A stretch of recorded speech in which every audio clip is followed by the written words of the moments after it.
86강입니다. 우리가 보는 책에는 제19장의 3번이 되겠습니다. 426쪽입니다. 3번 인간의 지배와 봉사. 지배라고 하는 거는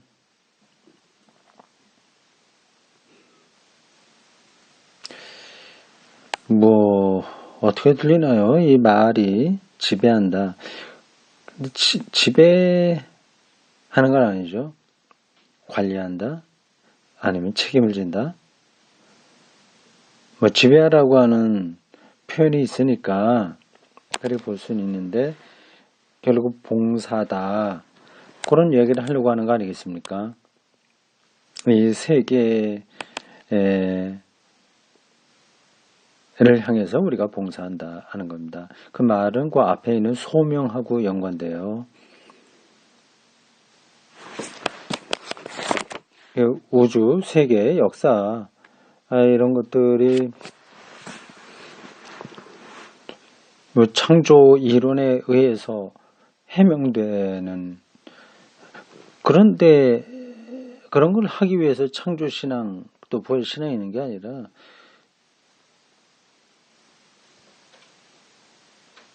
소명이다.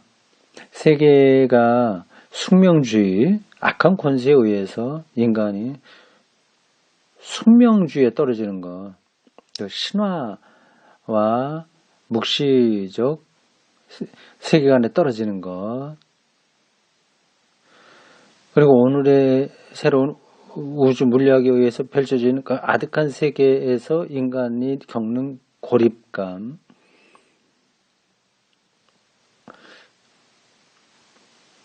아마 그런 것으로부터 해방됐다 하는 것을 우리는 창조신앙과 부활신앙에서 배울 수 있습니다. 근데 그거를 이제 소명, 그게 소명이죠. 그것을 이제 지배와 봉사라고 하는 단어로 설명합니다. 보겠습니다. 우리가 수행해야 할 지배인 동시에 봉사인 인물은 요컨대 예수 부활로 우리에게 주어진 약속을 신뢰하면서 운명에서 역사를 창조하는 것이라고 할 수 있다. 여기서 표현 하나가 모두 중요하다. 운명, 역사 창조 이런 것들이요. 여기 부활 문제가 다시 나오는데 하여튼 여러분들이 사람이 죽었다 하여튼 살아났대. 하여튼 거기서 빨리 벗어나야 됩니다.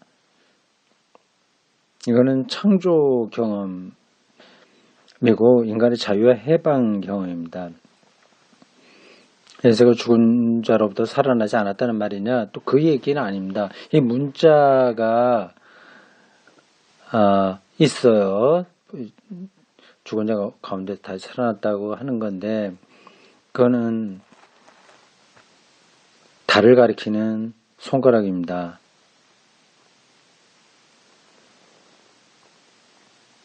자, 봅시다. 운명과 역사. 운명에서 역사를 창조한다. 이런 제목이네요. 우리를 둘러싼 세계, 가깝기도 하고 멀기도 한 세계는 분명히 운명이다. 그 안에 들어와 있습니다. 오늘날 우리는 공중에 떠돌아다니는 영들을 믿지 않는다. 악한 권세를 믿지 않나요? 그러나 우주에 관한 자연과학적 지식이나 기술 개발로 인하여 우리는 그에 못지않게 세계를 운명적으로 보게 되었다. 거기서 꼼짝달싹 못하게 되는 거죠. 세계 앞에서 우리가 체험하는 무력감은 세계를 조용하는 데에 우리가 얼마간 공헌했다고 해서 감소되지 않는다. 그러니까 세상을 좀 살기 좋게 좀 갖고 간다고 해서 이 무력감이 해결되는 거 아닙니다. 여기서 신앙이라는 운명적 체험에 한거하고 자기 자신의 삶을 결정하며 주의 세계를 이 결정의 자료와 주제로 삼는다는 것을 의미한다. 즉 운명에서 역사를 창조한다. 운명주의가 아니라 역사 안으로 들어가는 겁니다. 역사와 역사적 삶이란 무엇이냐 하는 것은 여러 각도에서 여러 번 고찰해왔다. 여기서 또 한 가지 첨가해야 할 것은 신앙인이 우주를 어떻게 자기의 역사적 생존과 관련시켜서 보느냐는 문제다. 신앙인은 우주를 하나님의 은총에 의하여 조정할 수 있도록 마련해 주신 우호적인 장소로 처소로 본다. 선하게 지으셨다고 하는 거죠. 이 처소는 다만 사람이 그것을 신앙의 눈으로 보지 않거나 오용할 때만 비우호적인 것이 된다. 운명에서 역사를 창조한다. 이 말을 설명하는 겁니다. 이 말은 한편 창조주와 창조에 대한 신앙이 우주를 바라보는 관점이 아니라 행동임을 의미한다. 창조한다는 것은 그냥 바라보는 것만이 아니라 행동하는 것을 의미한다. 이 행동의 운명을, 특히 고통으로 가득 찬 운명을 받아들이고 생생히 기정사실화하여 운명을 운명으로서 대처해 나가면 뜻한다. 하여튼 말이 참 애매하네요.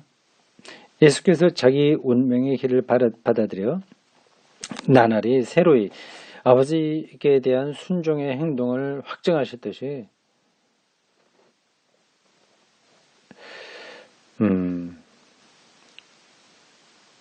신앙인들의 삶도 역시 그래야 함을 뜻한다. 운명주의가 아니라 그 운명 안에서 역사를 창조한다. 그죠? 이것은 또 신앙이 우주 안에 있는 운명적인 요소를 배제하지 않는다는 것을 말하는 것이기도 하다. 운명적인 요소가 있죠. 지구와 달과 태양과의 관계에서 그런 일들이 벌어집니다. 신앙은 운명에 대처할 줄 알고 있으나 지진이 일어나면 그걸 받아들이지 어떻게 되겠습니까? 그렇게 할 수 있는 가능성을 열어줄 뿐 그 이상의 것을 하지는 않는다. 어떻게 할 수가 없는 겁니다. 지진을 막을 수는 없습니다. 현세에서는 운명과 신앙이 서로 섞여서 진행될 수도 있다. 현세에는 이 세상의 삶에서 부활이라는 현실에도 불구하고 십자가를 떠날 수는 없다는 전통적인 말도 같은 것을 의미한다. 십자가 없는 부활은 없다는 거죠. 이와 달리 십자가와 운명을 불가피한 현실로 받아들이지 않는다면 그 생각은 결국 환상으로 끝나며 그 행동은 공포로 끝나고 말 것이다. 불가피한 현실로 받아들이지 않는다면 현실이죠. 십자가 없는 세상은 없습니다. 예수께서 자기 추종자들에게 십자가를 질 것을 요구한 이 일에 환상과 공포가 예수의 길과 병행이 될 수 없다는 것을 의심할 여지가 없다.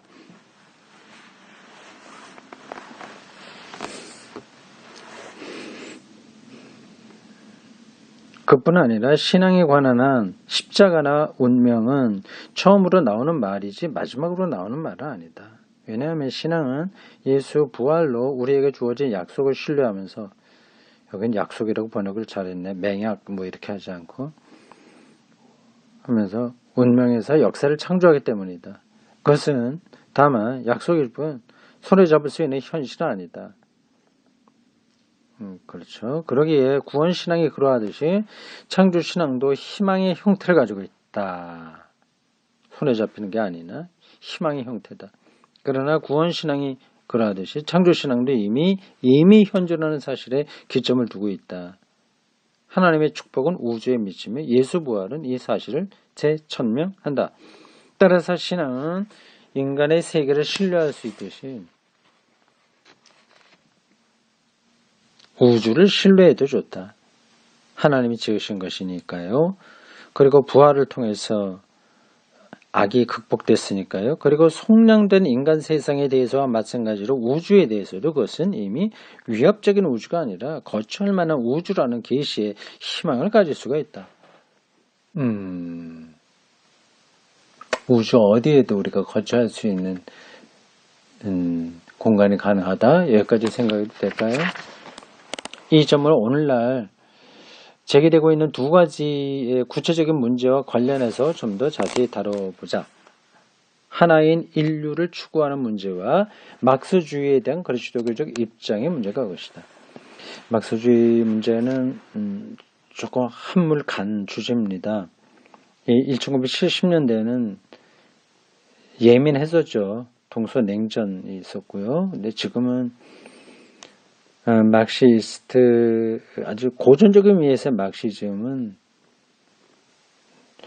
그대로 살아있으면서도 현실성은 좀 떨어지고 있어요. 자본주의와 결탁되지 않은 막스주의는 없죠.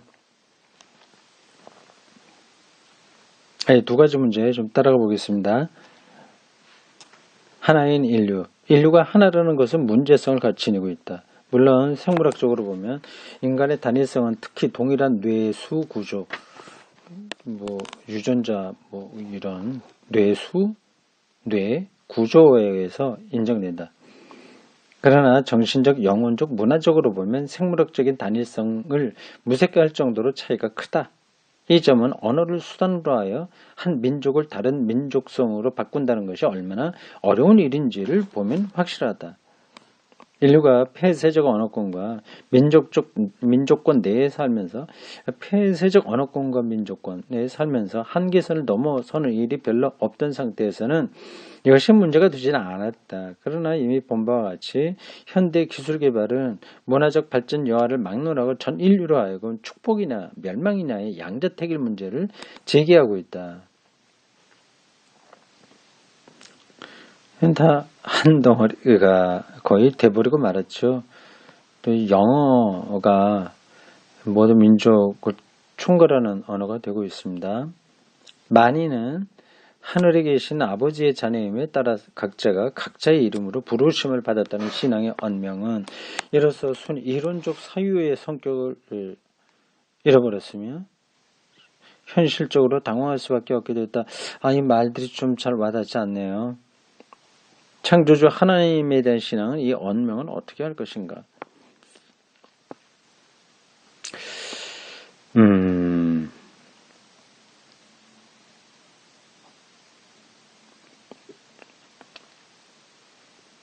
우리가 처음에 일반적으로만 말했던 모든 것이 다시 구체적인 예로서 새롭게 나타난다. 좀 더 천천히 따라가 보겠습니다. 인류의 단일성을 하나님의 창조를 이유로 확립할 수는 없다. 또 창조설이 이 생물학적 단일성을 해설해주는 역할을 할 수 있는 것도 아니다. 신앙은 우주의 물리적 발생 문제관에서 마찬가지로 이 문제관에서 해답을 할 수가 없다. 하나님의 창조물인 인간의 단일성에 대한 신앙의 언명은 이거 언명이라고 잠깐만 했을까? 신앙 진술이라고 하면 되는데 진술이 낫잖아요.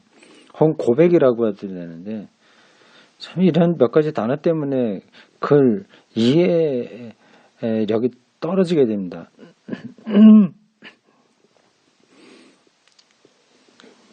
뭐라고 해야 되나? 신앙의 진술은 하나가 될 수 있는 가능성을 제시하는. 다시요. 하나님의 창조물인 인간의 단일성에 대한 신앙적 진술은 하나가 될 수 있는 가능성을 제시하는 것을 제시하지 않는다. 가능성을 주는 것이 실제로는 안 그렇다. 그죠?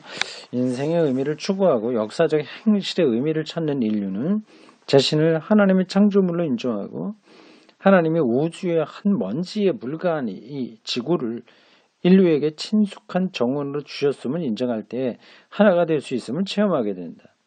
이 단일성은 모든 인간이 하나다. 단일성은 오로지 인간의 행동이 있음으로써만 이루어진다. 관념적으로는 안 되는 거죠. 그래서 전쟁을 계속하게 되죠. 실제로는요. 즉 사람이 위에 말한 가능성을 포착하고 거기서 출발해요. 거기에 맞춰가면서 세계와 접촉함으로써만 실현된다. 그렇게 하지 않으면 오히려 세상을 놓쳐버릴 수 있는 것이다.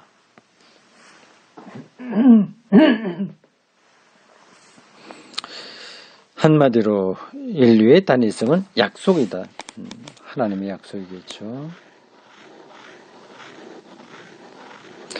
이 약속을 우리가 성실하게 이행해야 되지 않겠습니까? 예수의 부활로 인하여 하나님은 죽음을 극복하는 생명의 원천이심을 이미 제시되었다. 바로 이 예수의 부활에서 이 약속은 들려온다. 사도행전 2장 39절. 이것은 주님이신 우리 하나님께서 여러분과 여러분의 자녀와 그리고 멀리 떨어져 있는 사람들 곧 하나님께서 부르시는 모든 사람들에게 하신 약속입니다.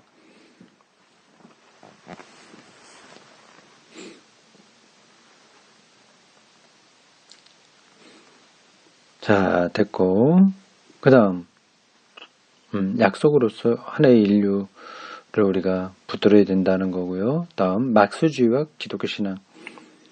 막스주의는 오늘날 우리가 알고 있는 것 중에 가장 영향력이 있는 역사 이론이다. 바로 이 점이 그리스도교 신앙의 도전이다.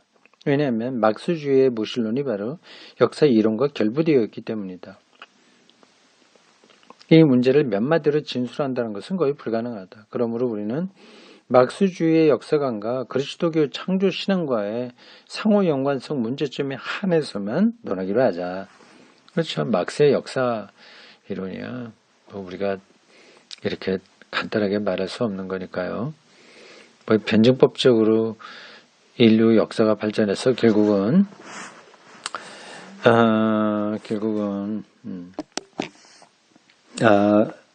다시 이어집니다. 제가 금방 전화가 와서 받다가 다시 이어집니다. 어디를 하는지 그거를 놓쳤네요. 막스주의와 그리스도교 신앙 그 대목인데 보겠습니다. 다시 보겠어요. 막스주의는 오늘날 우리가 알고 있는 것 중에 가장 영향력 있는 역사 이론이다. 바로 이 점이 그리스도교 신앙에 도전한다. 왜냐하면 막스주의 무신론이 바로 역사 이론과 결부되어 있기 때문이다. 이 문제를 몇 마디로 진술한다는 것은 거의 불가능하다. 그렇죠? 그러나 우리는 막스주의 역사관과 그리스도교 창조 신앙과의 연관성 문제에 대해서 한에서만 논하기로 하자. 그랬군요. 그러니까 변증법적으로 역사가 발전해서 결국은 프롤레타리아의 독재에 의한 미래가 열린다. 뭐 그거예요. 그러니까 무산적의 가장 불쌍한 대상이라고 할 수 있는 그 당시 막스가 살았을 때 그분들이 중심이 된 역사관, 그 미래를 봤습니다. 막스주의도 운명에서 역사를 창조하는 신앙 능력을 사람에게 한다는 점에서 원칙적으로 창조신앙과 동일하다. 역사 창조. 물론 막스주의는 하나님에 대한 신앙은 오류로 본다. 막스주의는 하나님에 대한 신앙이란 사람을 불가피하게 물질적, 사회적 생활 조건에서 따로 떼어놓고 있으며 유물론적인 사고방식을 못하게 하는 거죠. 그리스도교 신앙인이란 실제로 존재하지 않는 추상적인 인간이라고 보는 것이다. 그들은 유물론적인 신앙 역사관이니까요. 그거 틀린 게 아닙니다. 막스주의가 인간의 물질적 생활 조건을 중대시하는 것을 부인할 수 없다. 다만 여기서 막스주의가 공격하는 것이란 실상 그리스도교가 주장하는 것과는 다른 창조신앙과 창조신이 아닌가. 그러니까 원래 그리스도교를 잘 모르고 그렇게 하는 거 아니냐 그 얘기죠. 요즘 안티기독교가 기독교 잘 모르고 현상적으로 나타나는 것만 비판하는 것 같습니다. 그러나 막스주의에 대한 주된 반문은 내면에서 시작된다. 막스주의는 법칙에 의한 역사의 진행에 관한 과학적 이론으로 알려져 있다. 그러나 역사상 어떤 것들은 법칙대로 진행되지 않는다고 해서 그 이론이 공경에 빠지는 것은 아니다. 그런 것들은 표면에서 일어나는 우연한 사건으로 취급되는 것이다. 그리스도교 신앙은 이렇게 물을 것이다. 막스주의는 운명을 과소평가하는 것이 아닌가. 인간의 역사를 주도적으로 해결할 수 있다고 하니까요. 역사가 법칙에 의한 과정으로 구성될 뿐 아니라 인간의 조종을 받지 않는 우연한 사건들 로도 이루어진다는 사실을 충분히 참작하고 있는가. 그 역사 이론의 의미대로 생산수단을 사회화하면 즉시 이 같은 우연한 사건들의 세상에서 제거되는가. 역사 낙관주의죠. 일종의 막스주의는요. 근데 과연 그렇게 되냐 하는 거죠. 신학적으로 말해보자. 막스주의의 역사를 통한 인간 부활관도 십자가에 어떤 의미를 부여하고 있는가. 그러니까 십자가를 이렇게 재앙이죠. 재앙. 원하지 않은 것들. 그런 것들을 막스주의가 해결하겠냐는 거죠. 그래서 막스주의는 그 자체가 생각하는 만큼 현실성을 가지고 있는가. 지금 시간이 이 책에 쓰인 1970년대로 지금 50년 가까이 흘렀잖아요. 그 봐서는 조금 현실성이 없었죠. 막스주의가요. 결과적으로 그래 됐습니다. 이 문제에 대해서는 주목할 만한 반증이 있으니 선전이라는 것이 것이다. 이 역사 이론은, 막스주의 역사 이론은 역사가 계속 전진하지 않으면 위기에 빠지게 된다. 전진이 이루어지지 않을 때 막스주의는 의례의 선전과 설득력 없는 어색한 변명으로 사태를 수습하려 하고 있는 것이다. 이건 역사 철학에 대한 거네요. 근데 이건 복잡한 이 문제를 반대 방향에서 제기할 수도 있을 것이다. 막스주의는 역사의 불투명한 운명적 요소를 거부함으로써 역사 자체를 그리고 역사의 법칙이라는 것을 운명으로 만들어 인간을 억압하고 인간에게서 자유를 박탈하여 인간의 소외를 낳고 있는 것은 오히려 아닌가? 역사를 토론의 여지가 없는 과정으로 표현하고 있는데 그래도 그것을 역사라고 할 수 있는가? 역사가 당연히 그리로 간다 이렇게 전제하는 거거든요. 자본주의 이후 무산자 계급의 시대가 온다 얘기하거든요. 일종의 역사 결정론이라고 할 수 있습니다. 여하간 막스주의는 어떤 다른 역사 해석보다 더 운명에서 역사로의 이행에 관심을 쏟고 있다. 인간의 운명에서 역사로 그렇게 투쟁하죠. 확실히 막스주의는 모든 것을 의미 창조적 인간 능력에 기울이고 있는 반면 그리스도 신자는 인간의 유한성과 죄를 감안하여 인간 능력을 그처럼 신뢰하지는 않는다. 그러나 여기서 막스주의는 그리스도 신자가 창조신앙과 부활신앙으로서 대답할 수 있는 그러한 문제를 제기하고 있다. 그러니까 역사 문제를 제기하고 있는 거죠. 그러므로 그리스도교 신자는 무신론적인 인간상, 공산주의적 정치 체제 등에 대해서 여러 가지로 논란이 있기는 하더라도 신앙상의 세계관과 세계에 대한 책임성 문제를 놓고 볼 때 막스주의자들이 그리스도교 신자들과 전혀 거리가 먼 관계에 있는 것은 아님을 인정해야 된다. 역사, 운명주의로부터 벗어나는 것. 그러나 또 그게 결정론으로 떨어지면 그것도 있잖아요. 역사 숙명주의와 역사 결정론 이게 다른 거이긴 한데 어쨌든 막스주의가 역사 창조라고 하는 점에서 기독교와 같은 걸 이야기하려고 한다. 고점입니다. 양편이 서로 협동한다면 여러 면에서 좀 더 폭넓은 현실론애로 발전을 기할 수 있을 것이다. 그러면 인간이 창조에 기여하는 바는 도대체 무엇인가? 인간은 예수 부활의 약속에 따라서 날마다 개인적으로는 또는 공동적으로 자연 운행의 운명에서 하나님이 마련해 주신 세계 역사 안에 하나인 인류의 역사를 새롭게 창조할 용기를 찾아내야 된다. 역사. 인간이 이렇게 함께 이룩하고자 하는 단일성은 역사 안에서의 단일성이죠. 확고하게 보여줄 수 있는 사실은 아니라고 하더라도 자각할 수 있는 현실이면 틀림없다. 그리고 그 단일성은 생각할 수 있는 온갖 상이점과 대립관계를 용납하게 될 것이다. 그런 차이가 있음에도 불구하고 역사 창조라고 하는 점에서 같은 길을 가니까요. 이제 여기서 하나님의 섭리와 인간의 책임성의 상호관계에 대한 고찰로 넘어가자.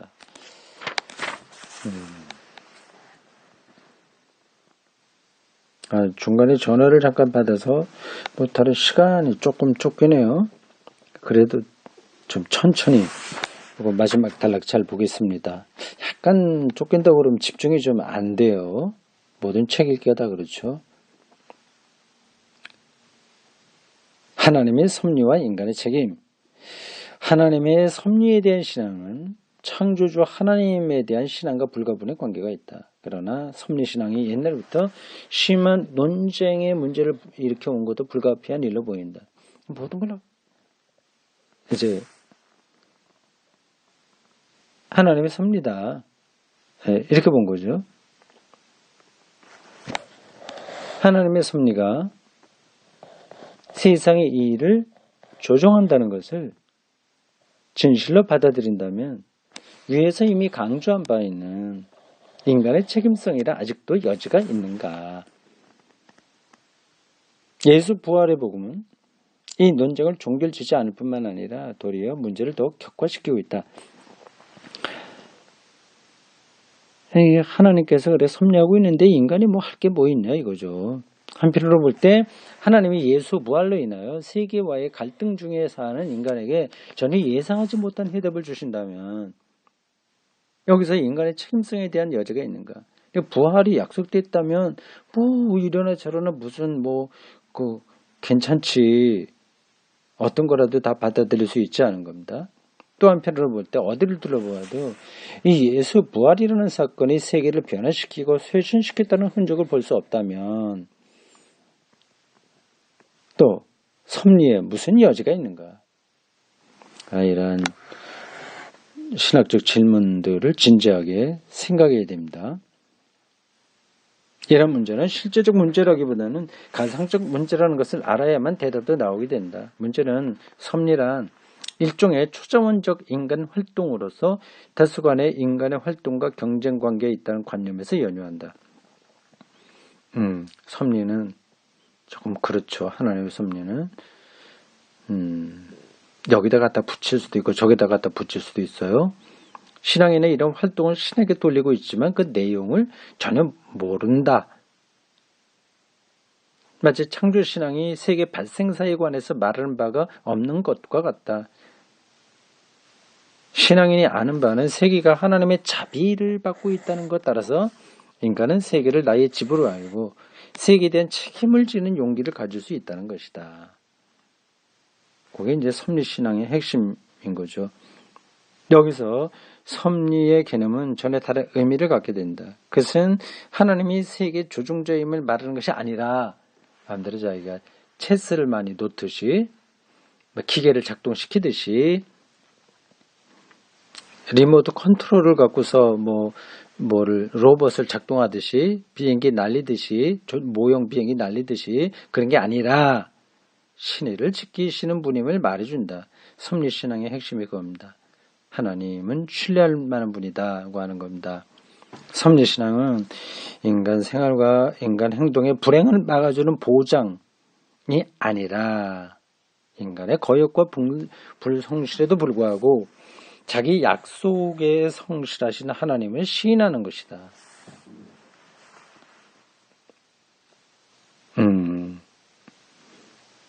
중요한 관점입니다. 나아가 섭리 개념은 하나님의 뜻이 전적으로 감춰져 있을지라도 섭리가 뭔지를 다 모른다고 하더라도 하나님은 모든 것을 좋은 목표로 이끌어 주신다는 것을 말해준다. 모든 것이 협력하여 선을 이룬다. 이런 것들입니다. 그것도 낭만적이고 막연한 이야기는 아닙니다. 잘 해주시겠지. 이런 게 아닙니다. 여기에는 그것의 관점으로 투쟁하고 저항한다는 게 다 담겨 있는 겁니다. 그러므로 우리는 하나님의 신의는 속량과 완성을 포함하는 요지부동한 목표를 가지고 있다는 것이다.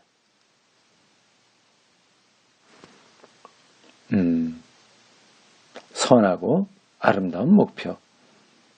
이와 같은 섭리 개념은 용서의 개념과 결부되어 속량신앙의 우주적 차원을 다시 한번 가르쳐 줄 뿐이다.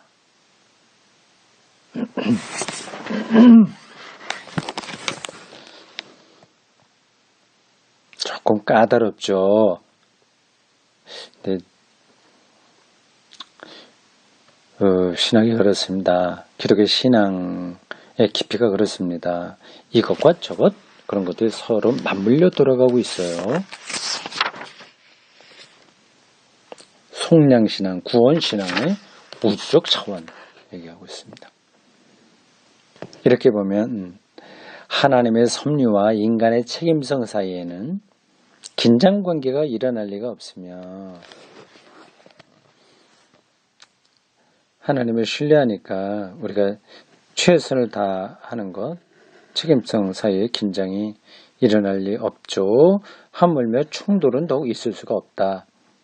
인간 세계에 있어서나 자연계에 있어서나 사람이 자기의 책임을 의식한다면 그는 하나님의 섭리를 이행하는 것이며 이를 통해서 하나님의 섭리도 소기의 목적을 달성하게 된다.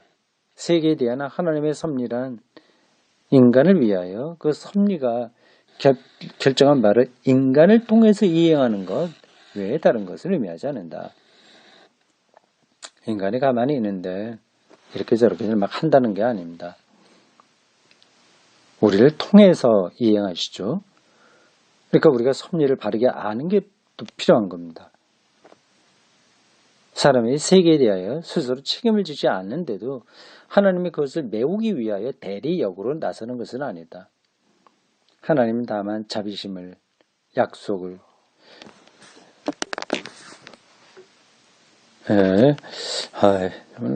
오늘 이상한 날이네요. 중간에 자꾸만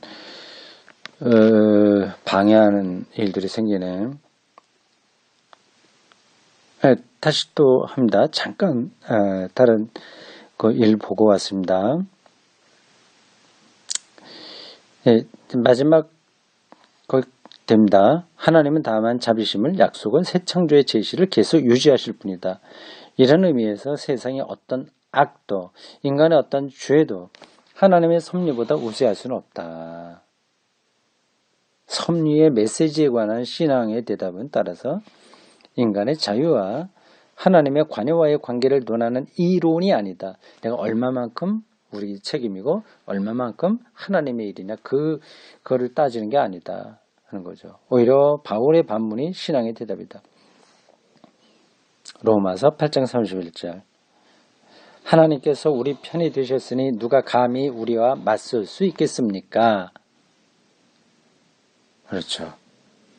이 신앙으로 열심히 투쟁하고 최선을 다하고 책임을 갖고